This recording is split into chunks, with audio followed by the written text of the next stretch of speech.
The knock echoed through the quiet street just once. I almost turned around before the door opened. Then she looked at the grocery bag in my hands, looked at me, and completely froze, as though the wall she'd spent years building had suddenly cracked without warning. In that silent moment, I realized some people don't need a miracle. They just need someone who refuses to walk away. If you believe kindness, hope, forgiveness, compassion, and second chances can still change lives, please take a moment to like this video, share it with someone who needs encouragement, leave a comment, and subscribe to our channel.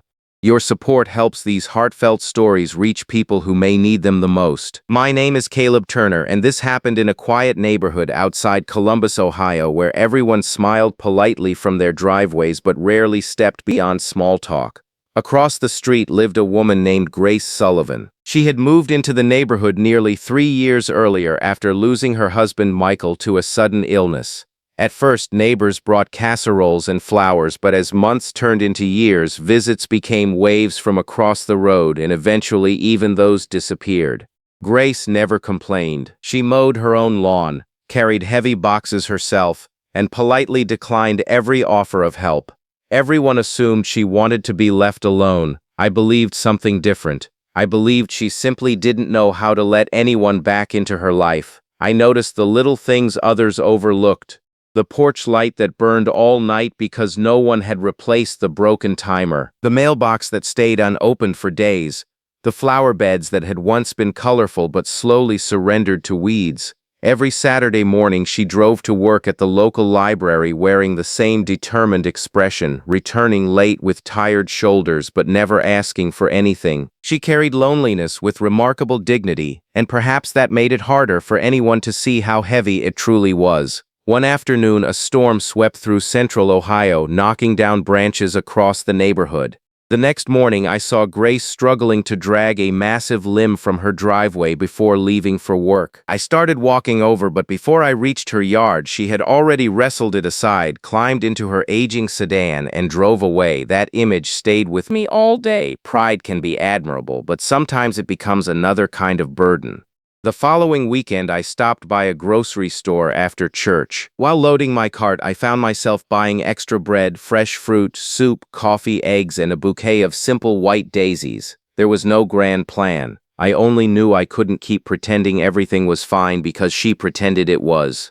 When Grace opened the door that afternoon, surprise washed across her face. She stared at the groceries, then at the flowers, and finally back at me. For several long seconds, she didn't move. Her eyes filled with tears she seemed almost embarrassed to have. The silence between us said more than words ever could.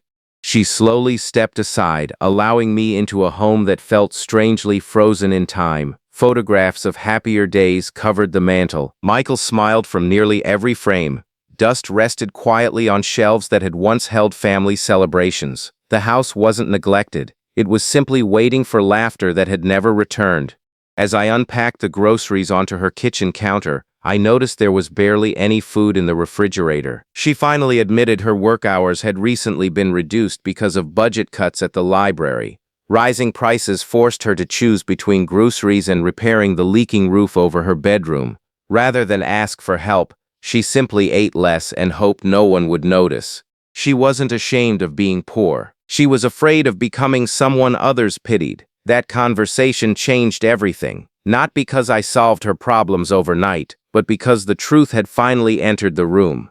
Within days, several neighbors quietly joined together after I shared only what Grace had given me permission to tell. Harold repaired the roof. Rebecca planted fresh flowers beneath the front porch. The youth group from our church painted the faded fence one Saturday morning. Nobody treated Grace like a charity project. They treated her like family. The greatest change, however, happened inside Grace herself. She began accepting invitations for neighborhood dinners.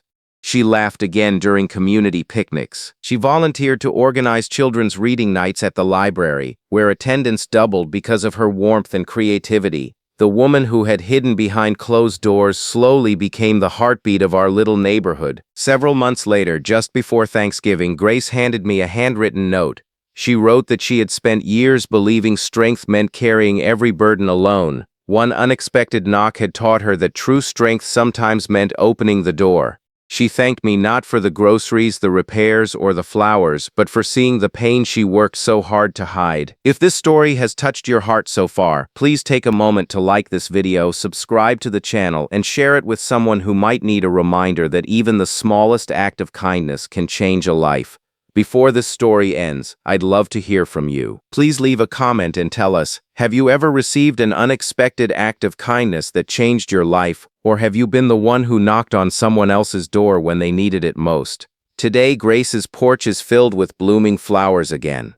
Children stop to wave as they ride their bikes past her house. Every Sunday after church, neighbors gather on her front lawn with coffee and homemade desserts. The home that once echoed with silence now overflows with friendship, laughter, and hope. Looking back, I often think about how close I came to turning around before knocking that afternoon. Sometimes the difference between a lonely life and a hopeful future is not a grand gesture or a perfect plan. Sometimes it's simply having the courage to knock anyway, believing that behind every closed door may be someone quietly praying for the kindness they could never bring themselves to ask for.